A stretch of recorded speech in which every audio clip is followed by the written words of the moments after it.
ठेके तो सारे सड़कों के ऊपर ही हैं। फिर सड़क तो नहीं है सर। सड़क तो कहाँ, आप हमारे साथ चले दिखा। देखो अभय सिंह चौटाला जी की तो शुरू से ही आदत है, उनकी आदत है, उनको कोई भी आदमी उसके बाद में कोई भी सीरियस नहीं लेता उनकी बातों को। नहीं, क्यों नहीं मिलेगा, सब कुछ मिलेगा। अगर हमारी सीटें, आप जैसे आप कह रहे हो, हमारी सीटें अगर ज़्यादा आती हैं, चीफ मिनिस्टर हमारा बनता है, तो हम अपने हिसाब से काम करेंगे। नमस्कार, स्वागत है आपका हमारे खास कार्यक्रम सुनिए नेताजी। आज जेजेपी के नेताओं से बातचीत होगी। सवाल वो भी होंगे जो सरकार बनने से पहले वादे जनता से हुए थे, सवाल वो भी होंगे जो जनता अब इसी पार्टी को ये सवाल कर रहे हैं कि आखिरकार फिर वादे ही क्यों किए थे जब निभाने ही नहीं थे। सवाल गठबंधन से भी होगा, क्योंकि दरार गठबंधन बना तो सरकार बनी, लेकिन अब गठबंधन में चुनाव लड़ा जाएगा या नहीं लड़ा जाएगा। सबसे पहले सवाल जिला अध्यक्ष राज सिंह जी से ही। सबसे पहला सवाल आपसे यही कि गठबंधन को लेकर सभी नेता अलग अलग दिखाई दे रहे हैं। जेजेपी के नेता कुछ जवाब दे रहे हैं, बीजेपी के नेता कुछ कह रहे हैं कि सरकार चलाने के लिए गठबंधन था, लेकिन अब आगे होगा या नहीं होगा। आप एनडीए का हिस्सा जरूर हैं, लेकिन संशय यही कि चुनाव 2024 का गठबंधन में है या नहीं। गठबंधन है, गठबंधन रहेगा, और जो लोकल लीडरशिप है वो किसी भी पार्टी की है, वो यहाँ कुछ नहीं कर सकती। जो गठबंधन जो हमारा हुआ है वो शीर्ष नेतृत्व से हुआ है, हमारा शीर्ष नेतृत्व और बीजेपी का शीर्ष नेतृत्व, इन्होंने गठबंधन किया है। और जहाँ तक मैं मान के चलता हूँ कि गठबंधन रहेगा, ये हमारा एमपी के इलेक्शन में भी रहेगा और हरियाणा के विधानसभा के अंदर भी रहेगा। राज सिंह जी, एक सबसे बड़ी बात, जब सरकार जेजेपी की नहीं आई थी, लोगों के बीच में जाते थे आप या आपके नेता जाते थे, तो एक बात कहते थे कि हम 5100 रुपये पेंशन बुजुर्गों को देंगे और आते ही पहली कलम से हम करेंगे। लेकिन डिप्टी सीएम है, सरकार में है, लेकिन 5100 का सपना ही रह गया। अब बुजुर्ग उल्टा जेजेपी के नेताओं को गालियां दे रहे हैं। अकेला ये इशू नहीं था, इशू और भी थे। उसमें नौजवान साथियों का 75% का भी इशू था कि जितनी भी गैर सरकारी नौकरियां हैं उसमें हम 75% उनको रिजर्वेशन देंगे।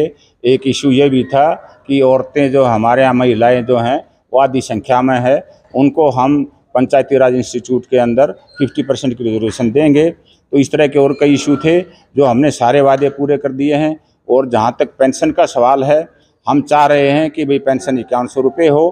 वक्त अभी तो टाइम है सरकार का, लेकिन अगर कोई नहीं बात होती तो हमारी जो है बीजेपी के साथ 20% की पार्टनरशिप है।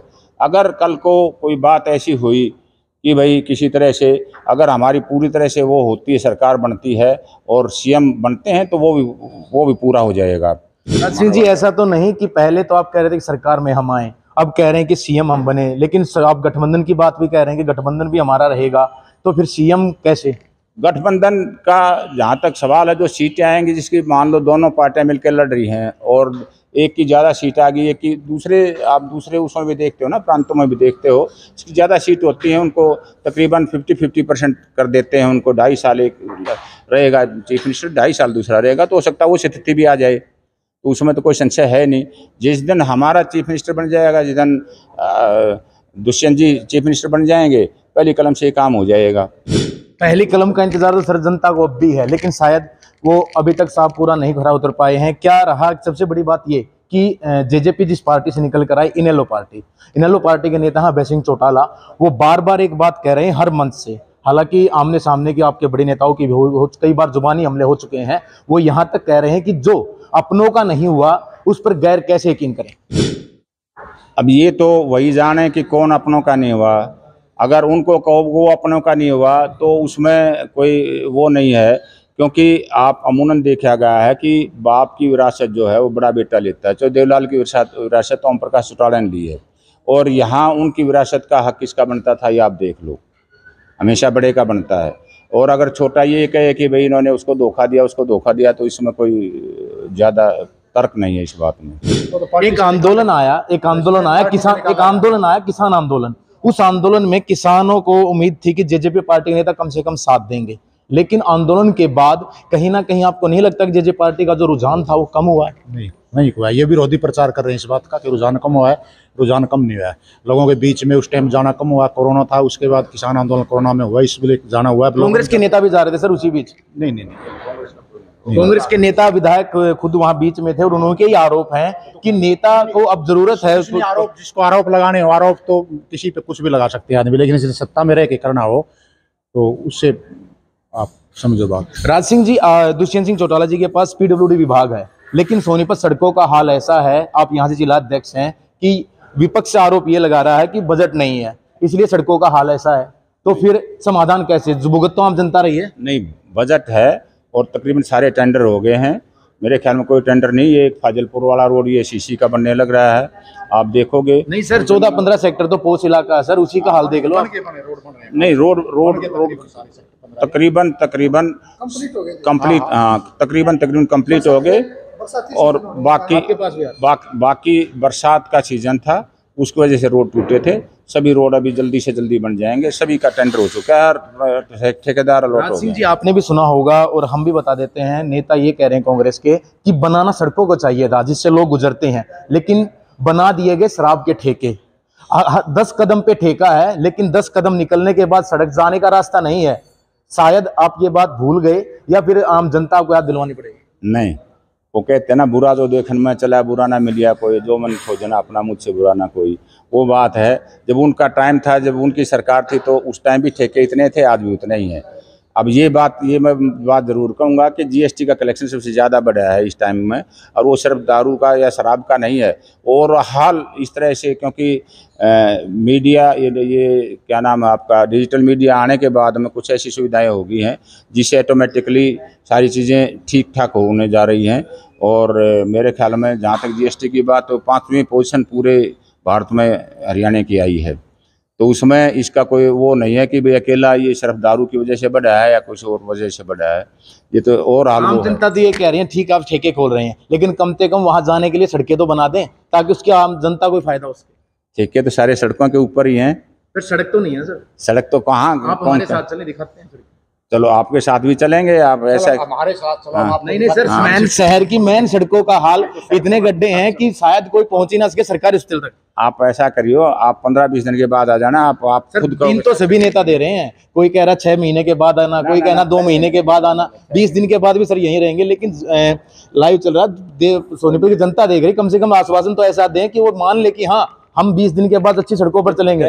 कम से कम आपके पास विभाग ठेका शराब के हैं, वहां तक तो लोग ठीक पहुंच जाएं। आते तो पता है सबको कैसे है। जहाँ तक मेरा अपना वो है, मैं क्योंकि दारू के ठेके तो नहीं कह रहे हैं, विपक्ष के नेता आपके सोनीपत के ही कह रहे हैं ये बात। दारू के ठेके तक तो वैसे ही पहुंच जाएंगे, आप चाहे कहीं बना दो। जहाँ तक दारू के ठेके की बात है, बाकी सड़कें चाहिए, सड़कें बनेंगी, इसमें कोई दो राय नहीं है। सर, अभय सिंह चौटाला वो एक बात कह रहे हैं कि मनीष सिंह सिसोदिया, शैलेंद्र जैन या फिर संजय जैन जो अंदर गए हैं आम आदमी पार्टी के शराब घोटाले में, आने वाले समय में अगर बीजेपी पार्टी की बात जेजेपी पार्टी के नेता नहीं मानते हैं तो दुष्यंत सिंह चौटाला आगे शराब घोटाले में जाने वाले नेता होंगे। यहाँ कौन सा घोटाला होगा? वहाँ तो चौटाला कह रहे हैं। नहीं, अभय सिंह चौटाला तो पता नहीं अनाप शनाप कहता है, तो पता नहीं क्या क्या कहते हैं वो तो। अभय सिंह जी, उनकी बातों को कौन सीरियस, कोई नहीं लेता उनकी बातों को। तो वहाँ हमारे यहाँ में दिन रात का फर्क है। दिल्ली में क्या हुआ था, वो तो किस तरह से एक के ऊपर एक फ्री बिक्री थी वहाँ, तो वो तो सबको पता था घोटाला हुआ था वहाँ। यहाँ कौन सा घोटाला हुआ है? यहाँ तो कोई घोटाला नहीं है। यहाँ तो पूरा का पूरा सरकार का कंट्रोल है, टोटली 1% भी कोई दिक्कत नहीं। यहाँ तो कौन कह रहे हैं घोटाला? घोटाले नाम की चीज़ कहाँ है यहाँ? कौन सा घोटाला हुआ आप बताओ तो मुझे। तो आप पूछे ना सर उनसे, या तो आप नोटिस उनके पास भेजें या फिर लिखित में उनसे पूछें कि आप आरोप लगा रहे हैं, तो कम से कम जवाब तो दें। देखो, अभय सिंह चौटाला जी की तो शुरू से ही आदत है, आपने देखा होगा विधानसभा में किस तरह से तो स्पीकर को भी पता नहीं क्या कर रहे थे हैं, और डिप्टी चीफ मिनिस्टर को भी, दुष्यंत जी को भी पता नहीं क्या क्या बोल रहे थे। तो उनकी आदत है, उनको कोई भी आदमी उसके बाद में कोई भी सीरियस नहीं लेता उनकी बातों को। अब की बार 2024 में कितना मानते हैं आपकी, कितना इलेक्शन है आना, तो सिर पे ये लगा लो आपकी लोकसभा है फिर विधानसभा है, कितना कठिन अब की बार रास्ता रहने वाला, क्योंकि इनेलो भी खड़ी है, जेजेपी भी है, उधर से आम आदमी पार्टी भी ये चाह रही कि हम भी हरियाणा में आए, तो जेजेपी के लिए कितना कठिन भरा रास्ता रह सकता है, या फिर ये मान रहे हैं कि आप सरकार आ गई? देखिए, ऐसा है, चुनाव में कठिनाइयाँ सभी दलों को होती हैं, लेकिन डिपेंड करता है जनता किस नेता को ज़्यादा पसंद करती है। और आज की डेट में हमारे दुष्यंत चौटाला जी का ग्राफ जो है डे बाई डे बढ़ता जा रहा है, और मैं पूरी उम्मीद करता हूँ कि सत्ता हमारे हाथ में रहेगी। लेकिन भूपेंद्र सिंह हुड्डा तो ये कह रहे हैं महकमे 11 से 12 हैं, कम से कम 11 से 12 तो काम बताएं। भूपेंद्र हुड्डा ने महकमे 11 से 12 बताए। सबसे पहला एक्साइज की अभी भी आप बात करते हो, सबसे ज़्यादा भ्रष्टाचार की बात करते हो। हुड्डा साहब के राज में 2014 तक गुड़गांव में रिसेंटली 2 महीने पहले टेंडर छूटा है, 150 करोड़ से ऊपर कभी हुड्डा राज में गुड़गांव जिले का टेंडर नहीं गया, आज वो टेंडर 600 करोड़ रुपए में गया है। ये सिर्फ दुष्यंत जी की पारदर्शिता और उनकी जो सोच है, दूरगामी सोच, उसके परिणाम है।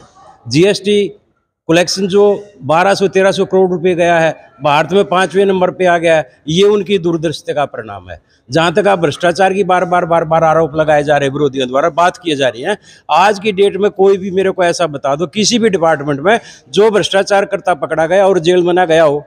हुड्डा राज में कितने भ्रष्टाचार पकड़े करते हैं, कितने पकड़े, जेल में तो वो नहीं गए। कौन नहीं गया बताइए आप मेरे को एक नाम बताइए। भूपेंद्र हुड्डा की बात नहीं करता मैं, सीएम वो भूपेंद्र सिंह हुड्डा थे सर, मैं सीएम भूपेंद्र सिंह हुड्डा थे। मैं भ्रष्टाचारियों की बात कर रहा हूँ। अभी आपने भ्रष्टाचार अकेला सीएम नहीं करता, दुनिया करती है, सारे अफसर शामिल होते हैं। हुड्डा राज में मैं ये कहता हूँ कितने अधिकारियों को पकड़ा गया और कितनों को जेल हुई, और हमारे राज्य में कितने अधिकारी पकड़े गए और कितनों की जेल हुई। एक तालिका बना के देखो आप, हमने भ्रष्टाचारियों को सजा देने का काम किया है। नगर निगम एक इकाई है सोनीपत की, हालांकि प्रेस कॉन्फ्रेंस भी थी, कहा यह गया कि जिनके नाम रोड होने चाहिए थे वो नहीं हैं और जो हैं वो नहीं हैं, तो क्या माने? हम तो आज का जो मुख्य एजेंडा था वो नगर निगम के जो प्रस्ताव पास हुए हैं परसों हाउस की मीटिंग में, उसी के विषय में चर्चा करने के लिए हम यहाँ इकट्ठे हुए थे। हम चाह रहे हैं कि जो हमारे देशभक्त और शहीद हुए हैं, अगर नगर निगम को कोई रोड का नाम रखना है तो हमारे देश के लिए सोनीपत जिले से 84 सैनिक शहीद हुए हैं, जिसमें 5 कारगिल के शहीद भी हुए हैं। तो इसी के मुद्दे पर हम इकट्ठे हुए थे कि भी 5 कम से कम रोड शहीदों के नाम से बनाए जाएं। और दूसरी बात रही, सोनीपत को शिक्षा के हब के रूप में जाना जाता है, तो बहुत सारी संस्थाएं ऐसी बनी हैं, जैसे जाट संस्था है वो तो टीकाराम जी ने बनाई है, हिंदू संस्था है लाला जय किशन जी ने बनाई है, कानपुर महिला विश्वविद्यालय जो आजकल भूपेंद्र सिंह हुड्डा ने बनाया, वो भगत फूल सिंह जी ने उसका निर्माण किया था अपने खुद के। आप भी तो बताएं ना, आपकी सरकार में क्या बना है सोनीपत में? हमारी सरकार में चलो कोई बड़ी यूनिवर्सिटी तो आई नहीं, परंतु गांव में कॉलेज हमारे सोनीपत शहर में यहाँ सेक्टर 13 में सरकारी कॉलेज बना है, जो पिछले 50 साल से सोनीपत शहर की डिमांड थी, महिला राजकीय विश्वविद्यालय सोनीपत। सड़कों से याद आया मुझे, आपने भी देखा वराज सिंह जी एक ज्वेलर्स हैं, उन्होंने अपना खुद का ही रोड बना रखा है, क्या उसका कोई विरोध नहीं है? जैनसन्स रोड के नाम से बनाया हुआ, लेकिन सोनीपत के कहीं कागजात में कोई रोड नहीं है, कहीं भी कोई रोड नहीं है, लेकिन कहीं भी आप देखेंगे तो वो रोड का नाम लिखा हो, क्या उसका विरोध नहीं होगा? नहीं, उसका मुझे नहीं पता कौन सा रोड किसी ने पर्सनल अपना नाम लिख दिया होगा उसमें, बाकी सरकार के कागजों में तो ऐसा कुछ नहीं है। उसका विरोध नहीं होगा सर? उसका विरोध होना चाहिए उस हिसाब से, तो उसमें तो कोई कहने की बात ही नहीं है। अगर कोई अपना रोड बनवा करके कुछ पैसा लगा करके और अपने नाम से, तो वो गलत है, वो उसके हम पक्षधर नहीं है। सवाल ये कि अब 2024 में हम ये कहें कि जनता के किन मुद्दों को लेकर जेजेपी अब की बार बीच में जाएगी?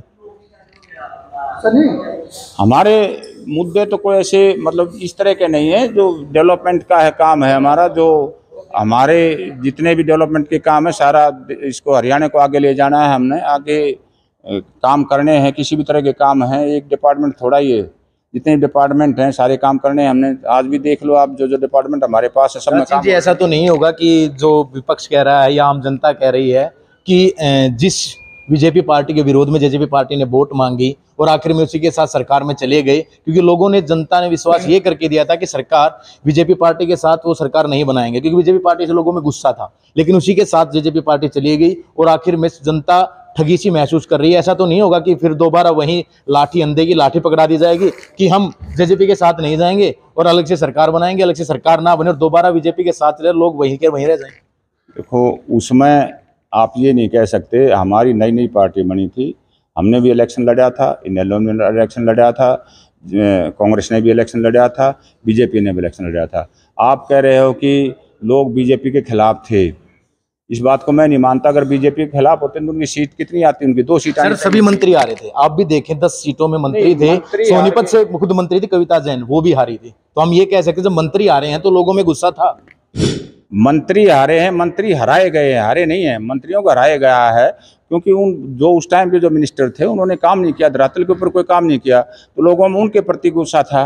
बाकी अगर पार्टी के प्रति गुस्सा होता, बीजेपी की पार्टी के प्रति गुस्सा होता या हमारे प्रति गुस्सा होता, हमारी मात्र 10 महीने के बाद ही पार्टी 10 महीने ही हुए थे हमारी पार्टी को बने, तो हमारी 10 सीट आ गई, तो बहुत सीट हैं, तो और कोई हमारे पास और कोई ऐसा नहीं था। अब हम सरकार में आए हैं, लोगों के काम कर रहे हैं। अगर आपको एक सिंगल कोई भी इशू ऐसा हो या कोई भी आप ऐसा ब्लेम बता दो जो दुष्यंत जी के ऊपर हो, सिर्फ इस बात को कहते हैं कि भाई बीजेपी के साथ, कुछ लोग कहते हैं, कुछ लोग कहते हैं, सभी नहीं कहते, वही कहते हैं भाई बीजेपी के साथ इनको नहीं जाना चाहिए था। क्यों नहीं जाना चाहिए था? बीजेपी के साथ हम गए तो हम सरकार में काम भी तो करवा रहे हैं ना। आपने सुना होगा वीरेंद्र सिंह बड़े लीडर हैं, वो भी ये कह रहे हैं कि गठबंधन में अगर रहते हैं जेजेपी के साथ तो मैं जेजेपी पार्टी छोड़ दूंगा। उनका अपना इशू है, वो हमें कोई फर्क नहीं पड़ता, कोई पार्टी छोड़ें या ना छोड़ें, वो तो बीजेपी ने देखना है, वो अलग पार्टी, हमारी अलग। अब राज सिंह जी, जनता क्या उम्मीद करे खासकर सोनीपत की, कि अगर जेजेपी सरकार बनाती है या फिर सोनीपत में क्या कहें, हम हरियाणा में जेजेपी पार्टी के ज़्यादा विधायक आते हैं, तो सोनीपत की जनता को कुछ मिलेगा या सर वही टूटी हुई सड़कें मिलेंगी? नहीं, क्यों नहीं मिलेगा, सब कुछ मिलेगा। अगर हमारी सीटें, आप जैसे आप कह रहे हो, हमारी सीटें अगर ज़्यादा आती हैं, चीफ मिनिस्टर हमारा बनता है, तो हम अपने हिसाब से काम करेंगे। आजकल क्योंकि हमारे तो 20% की हिस्सेदारी है आज की तारीख में सरकार में, हमारी भी कुछ पाबंदियां हैं, हमारी लिमिटेशंस हैं, हमारी भी कुछ, तो उन लिमिटेशंस के कारण हम पूरी तरह से काम नहीं करवा पा रहे हैं।